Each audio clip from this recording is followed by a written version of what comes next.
One, two, three, four.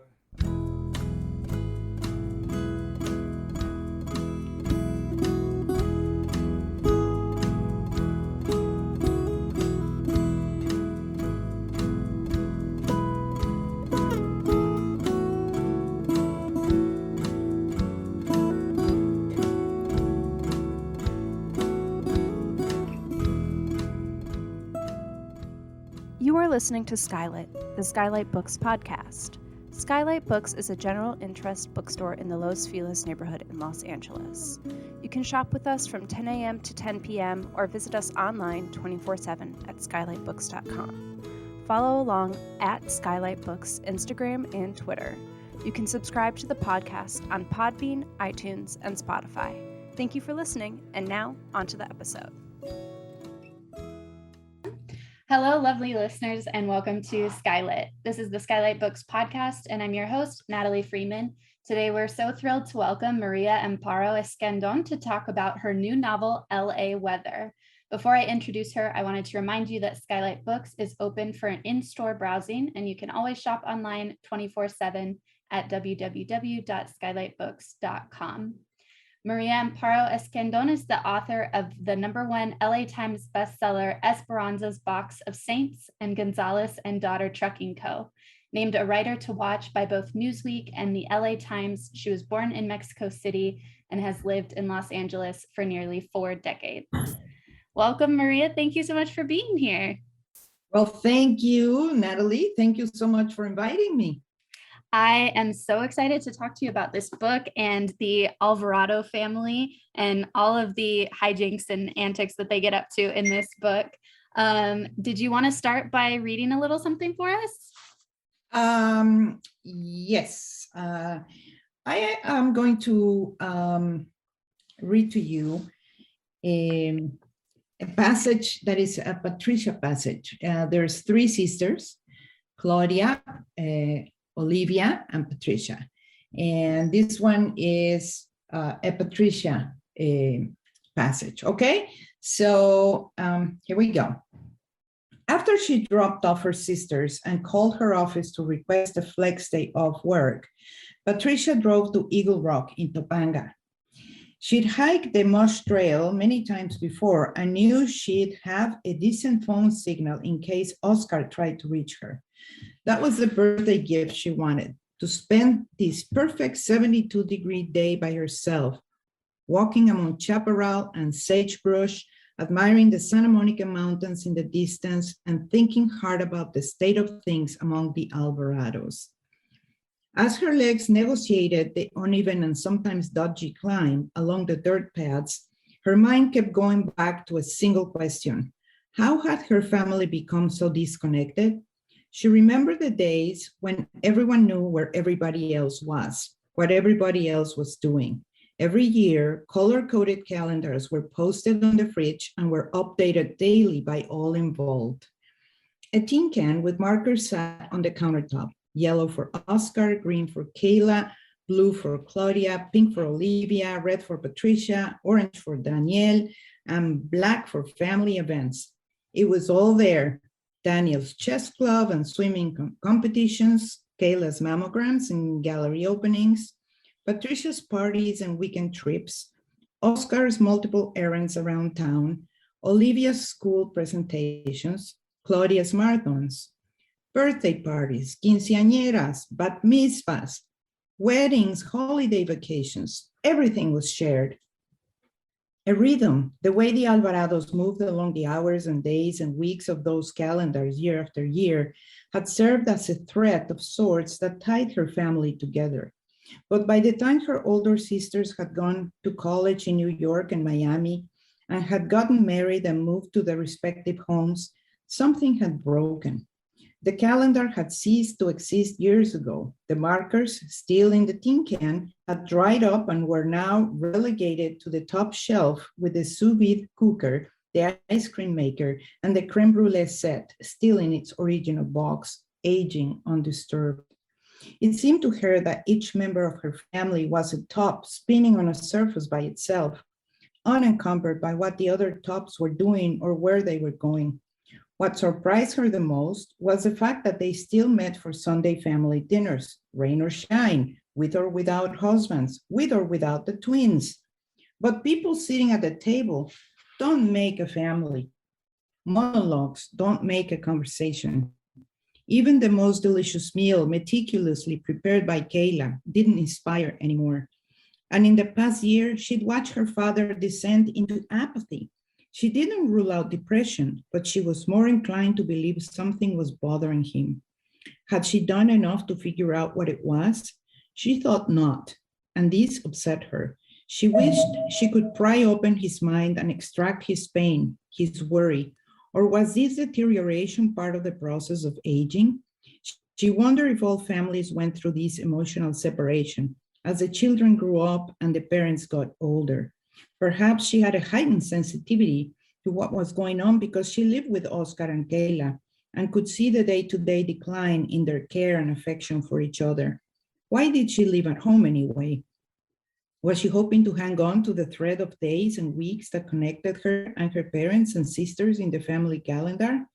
She decided to ask her loyal Twitter tribe, am I suffering a bad case of millennialism, or am I justified to be comfortably living at my parents' house at 28? Share your thoughts. She posted her tweet, but deleted it almost immediately, suddenly feeling ashamed for herself at the thought that she might be closer to people she'd never met than to her own blood. There you go. Thank you so much. And I love that you picked a Patricia passage. I think I'm closest in age to her, so I did relate to her a lot, but I also did relate to both Olivia and Claudia as well. And so I guess we can start there. I wanted to talk about just the theme of family that runs through the book. The book is about a family, the Alvarados. And it is such I could have read a book on each of them. They were so well.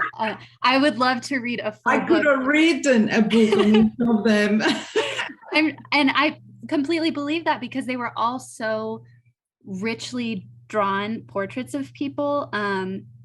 And I think part of that came across as well because you got to see the passage of time throughout the year. The book takes place in 2016. And all books take place over a period of time. But could you talk a little bit about the choice to specifically set things apart by date and going through the calendar year, and why you chose to do that, the significance of it? Because we're also tracking the weather, which has specific incidents and happenings that were real life weather incidents that are portrayed in the book. So just a little bit about the idea and the process of breaking things down day by day and how that affects how you told this story. Sure. Well, as Patricia was saying in this passage that I just read, the family calendar on the refrigerator, posted everybody's events, sort of everybody was knowing what everybody else was doing. And what I wanted is to have kind of a year in the life of this family. And I don't know if you've heard people say sometimes, oh my God, what a year that was, the grandma died, this happened, the dog got lost, all the events, somebody went bankrupt. There's just so many things that, get thrown at us over a year's span. And when we're talking about a family, it just multiplies by all the people involved. And so I wanted to sort of have a portrait of this family over a year lifespan. And I picked 2016 just because I'm from LA and I know that was a horrible drought. And it was the end of this long drought that we had. And because the story is very tied to the weather, and I think we all are in a way. And so I wanted to really track actual weather events and put them in the novel. So I did a lot of research, if in the novel it says, it rained, it rained in the real world. If it says, that there was a Santana wind, blowing, garden furniture around, that's exactly what happened. And so there's a lot of reality in terms of weather events and how they affect this particular family. And so for me, going by the calendar also, was important because I wanted to be true to the actual weather events. And how had you been tracking them? What's your relationship to the weather like? Had you been paying a lot of attention to them even before deciding to write this book, or are you constantly checking the weather? Are you similar to Oscar, the patriarch of the Alvarados, in that way, keeping note of the comings and goings and all of that? Well, I've been in LA, I don't know, almost 40 years. And of course, I love the weather, but the weather is, so balmy and nice oftentimes that we sort of don't pay attention.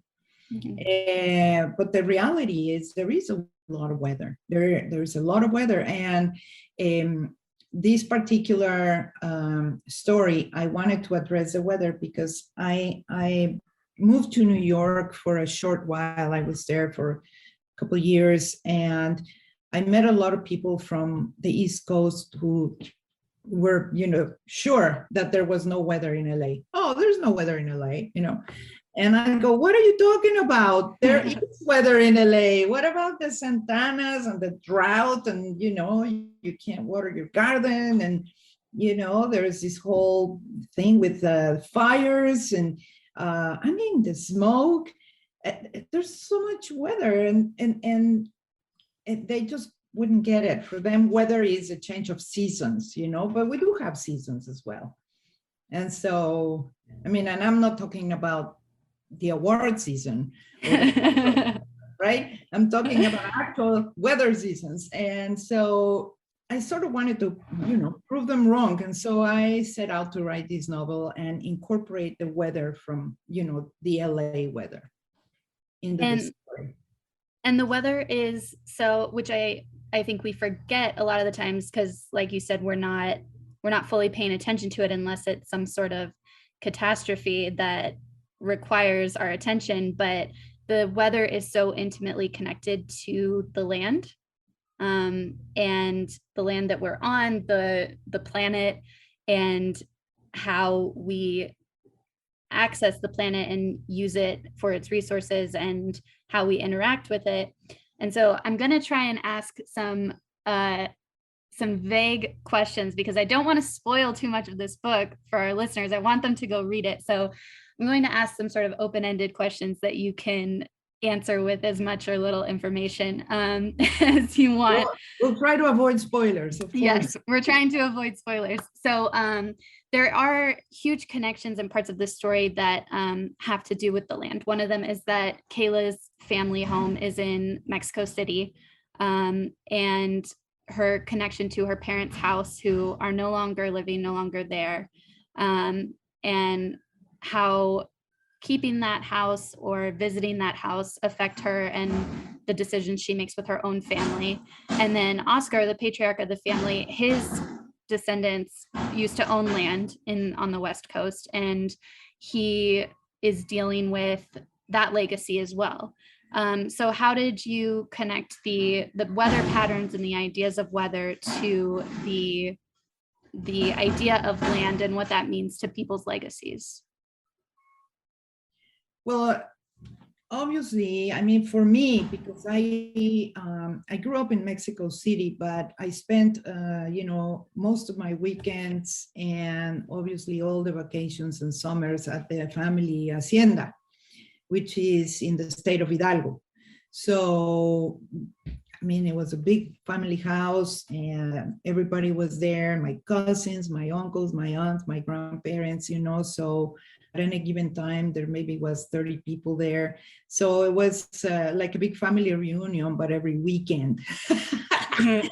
But I spent a lot of time out in the field, riding a horse or going up, climbing trees and doing what kids do out in the field, getting dirty and, getting lost and all of that. And so, so for me, by living in a big city, but having that awareness that just a couple hour drive, you have Central Valley where, we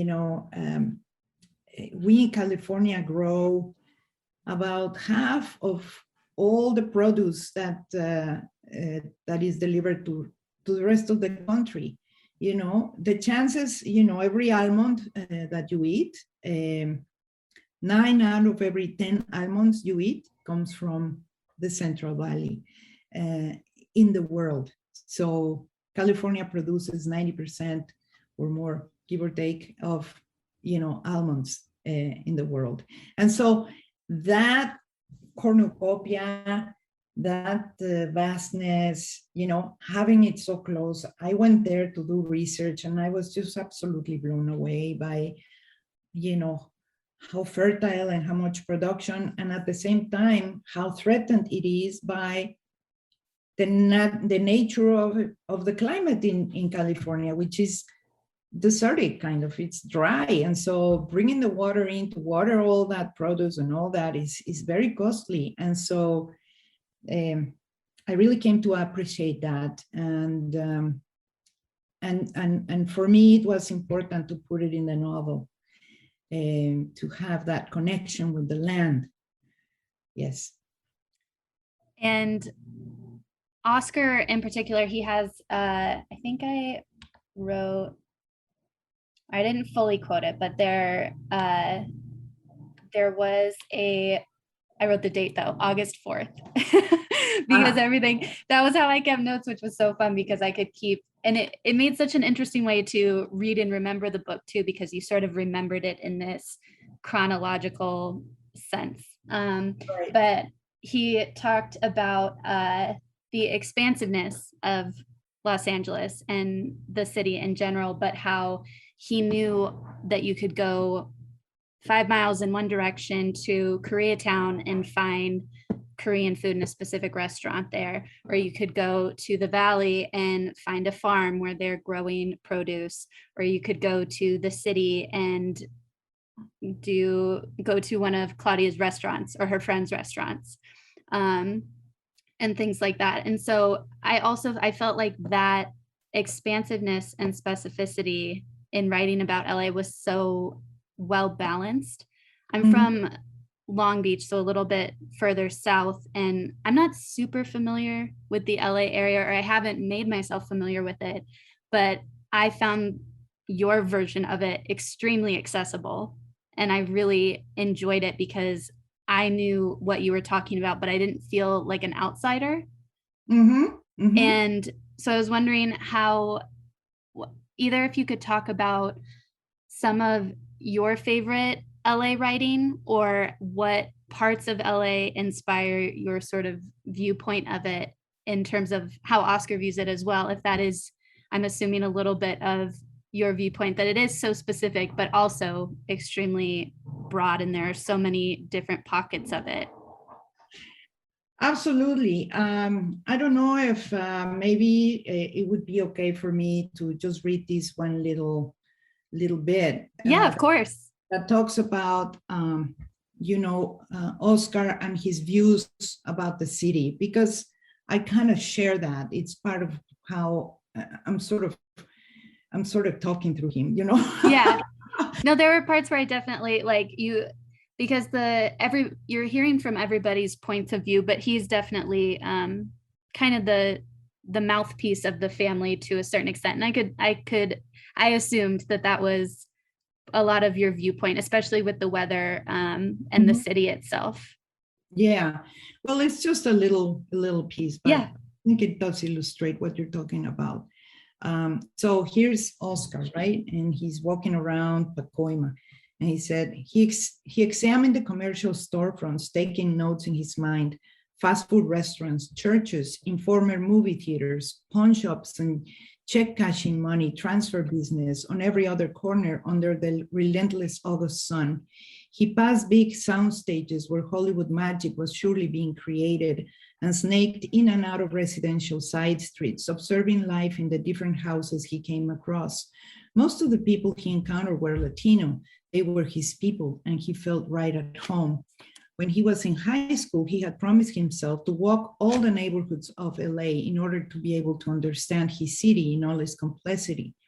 As he continued to fulfill his goal over the years, he realized that the exercise would prove impossible. In every area he got to roam, he confirmed what he already suspected.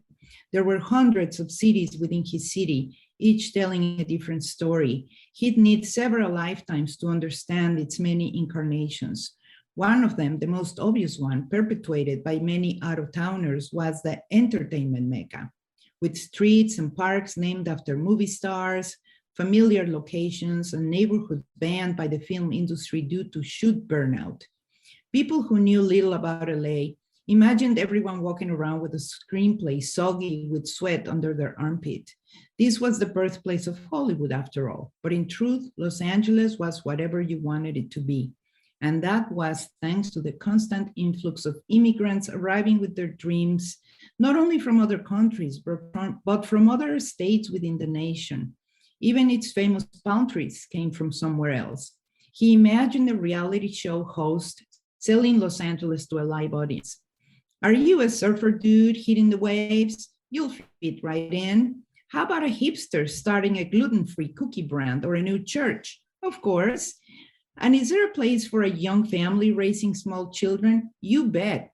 How about a retired couple wanting to play bingo all day? Indeed. High-powered executives? Yes. Lawyers, doctors, agents, and managers. Best place to thrive.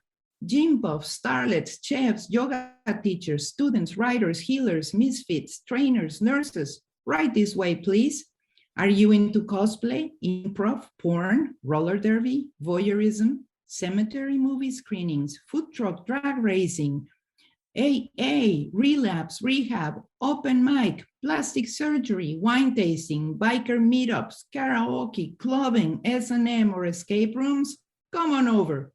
Every race, religion, nationality, gender, sexual orientation, and food preference was well represented within Los Angeles County.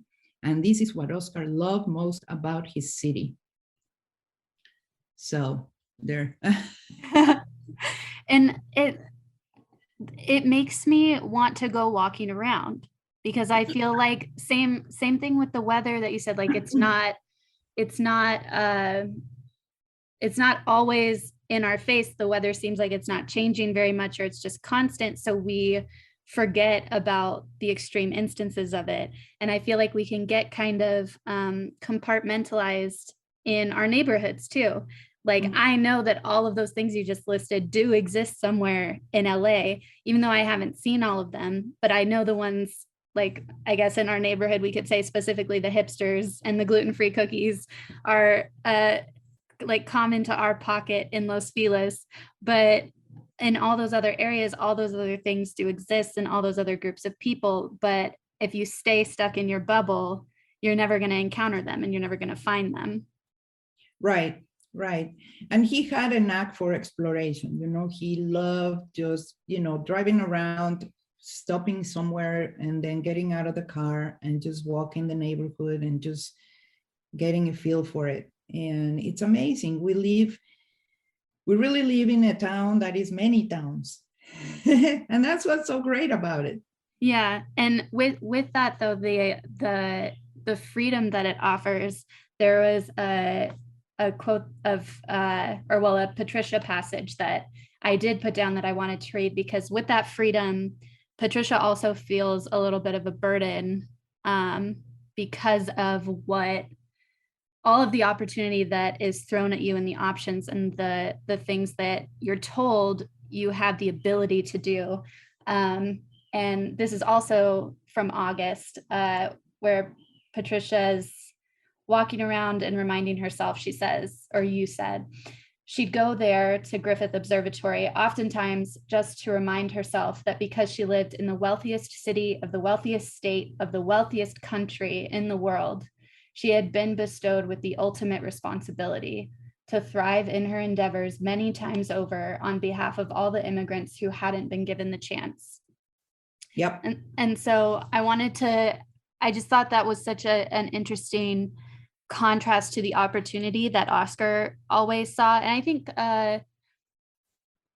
maybe Claudia, I'd say, saw it as well. And Patricia definitely sees it too, the opportunity, especially if she was up visiting in the Bay, when she goes up to San Francisco sometimes, in California in general. But if you could talk a little bit about those two ideas and how they really bump up against each other. I liked how you phrased that, the ultimate responsibility, and how that can kind of weigh someone down when they're not sure how to fulfill it.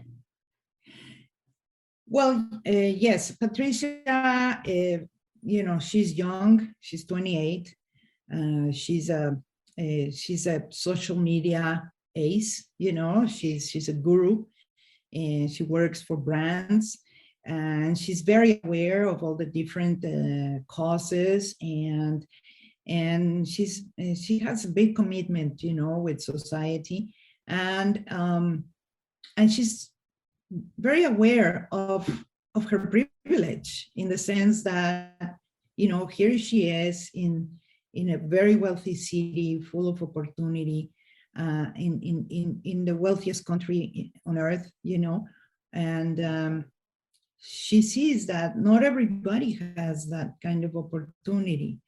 So she wants to make it up to them, and not waste her own luck, her own. I mean, she's lucky in many ways, but she also works really hard at using her talent to to do good, to really, not only, do the right things, but also do things right, and so she has this sort of a mantra. And I want to see if we can figure out a way to really kind of gossip about the Alvarado sisters without spoiling too much of this book, because I loved each and every one of them. And one of my favorite lines in the book too is Lola, who was a babysitter caretaker for the girls growing up, ends up reviving that role for Olivia, the middle daughter's girls as well. And at one point she asks Olivia, or asks herself, how the Alvarado sisters all ended up with such shitty husbands. And I loved that, because again, with that calendar structure, you really kind of get to see how things play out. And like you said, you can ask yourself, what a year. I can't believe so many things have happened. And I would start at the beginning of the book, looking at January, and see these relationships unfolding a little bit as I'm first meeting everybody. And we go down the line a few months, and I'm like, Felix is really being an asshole. Like, and you watch these events play out. And so I wondered if you could talk just a little bit about how you decided on the family dynamics. First of all, having 3 daughters, and we can talk a little bit about the agency of all these women in this book who I loved so much, but then also to have them all be married, and to not that great of guys. I'd say I don't think Patricia's husband Eric was a bad guy. I think he was a good guy, because they understood each other, they communicated, and they had a healthy relationship, in my opinion. But just in general, they were all such complex, different versions of committed relationships. And I loved that you got to see all of those play out, but in a family, like you said, it's not just one person's experience. You have all 3 compounding, along with Oscar and Kayla's marriage as well. And so how you kind of drafted all those different relationships and found a way to connect them. Well, I wanted to have, I wanted to explore different kinds of relationships, from the very traditional marriage that Oscar and Kayla have, where it's mom and dad and, 39 years married, the whole thing. But then also, I have had relationships like the ones Claudia, Patricia, and Olivia have in the story. So I draw a lot from my own experience, also from, family members. Friends and cousins and people I know. I mean, we all have relationships that some of them are, wonderful. Some of them are so-so, and some of them are terrible. And so I wanted to have the whole plethora, have a good, amicable, cordial relationship, but not necessarily a loving relationship. Mm-hmm. How about an absent, spouse, another relationship that would be, here's an absent spouse, and, how do you deal with that? How do you keep it together, where there is no glue,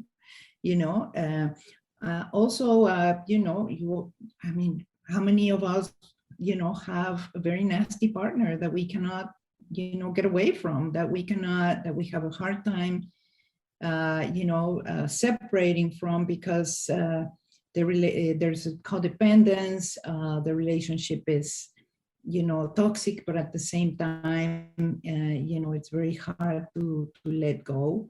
And so I sort of wanted to explore that. And there are many other modalities that aren't even in the book, because, relationships, I think that's the toughest thing in the world, relationships.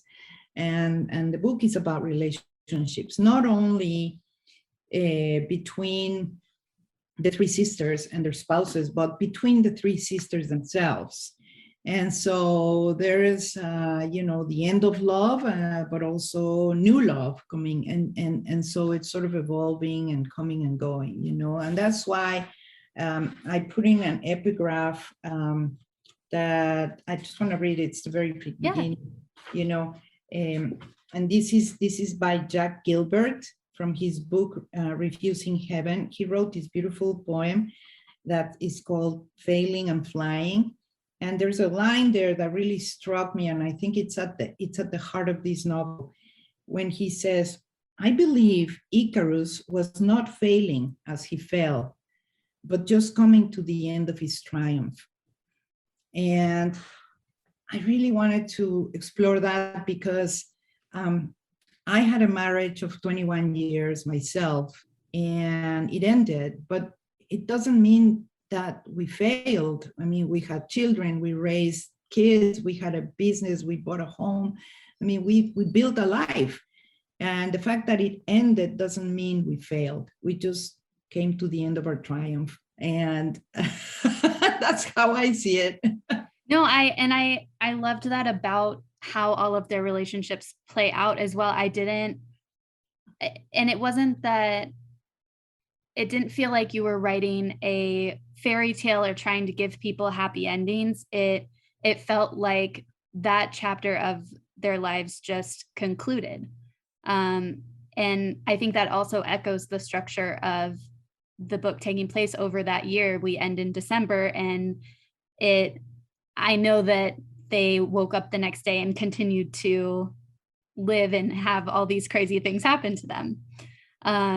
So I loved that that epigraph as well, and it definitely felt that way with all of their lives and experiences that happened throughout this one year, which again is crazy to think that everything that is packed into this book happened in the span of 1 year to all of these people. Yeah. Yeah, it's a lot, but at one point I asked myself, am I throwing too much at these people, but the reality is I've had years like that. I mean, I've had better years. I have other years that have been kind of calm, but at the same time, I've had years that, I mean, I'm in the New Year's dinner and I'm going, wow, what a year, all this stuff happened, So. Well, and where you leave them too, that, that, like you said, once that one chapter ends, once you're coming to the end of a triumph of whatever period you were in, you're starting a new one that may come to end in triumph again, or may continue until however long. And so that energy definitely flows through all of the things that are happening to this family and the choices that they make. That you can tell as they make these decisions that they're gearing themselves up for whatever's next. They're always looking towards the future and ready to move on to the next thing, and believe that there is more opportunity for them, which again goes back to Oscar's views of LA itself. Yeah, absolutely. Yeah, in that sense, it's a very positive book. Oh, it's extremely positive. It was such all an the enjoyable drama, the telenovela, yeah, very positive. It was, and again, I'm like first page, I think, but I don't want to spoil anything for anyone. It doesn't quite start off positive. You're a little scared at first about what's going to be happening at the beginning there. But it was such an enjoyable read, and I was so grateful to have the opportunity to get to take a look at it early. And I am so excited for our readers to have the chance to get their hands on it as well. Is there anything else about the Alvarados that you wanted to share or talk about before we close up? I tried to not get too spoilery, but there are so many things that I think we did pretty good. Well, no, really, what I want to share is the Alvarados to anybody who will want to take their time to read this novel. It's really a tribute to LA, a tribute to relationships and to family and to sisterhood. And I think that for me, it's a gift that I want to share with everybody. And, there's no reader without a writer, I think, and there's no writer without a reader. So, if you want to make me a writer, go ahead and read my novel and then I'll become a writer. Thank you so much, Maria, for talking to me today about LA weather. And for all of our listeners, you can get your very own copy of LA Weather at skylitbooks.com or in store. You can come visit us in LA if you're in LA, or you can order from us online. Thank you again to Maria Amparo Escandon for writing and giving us something to read, and for sharing the Alvarados with us. And we hope to see everyone soon. Thank you very much. Thanks for inviting me. This was awesome. Great. Thank you for listening to the Skylight Books podcast series. Please don't forget to visit our website at skylitbooks.com and make sure to follow us on Twitter and Instagram. Also, don't forget to subscribe to this podcast for more author talks and bookseller conversations. You can find us on Podbean, iTunes, and Spotify. Stay safe and healthy, and we hope to see you back in our store soon.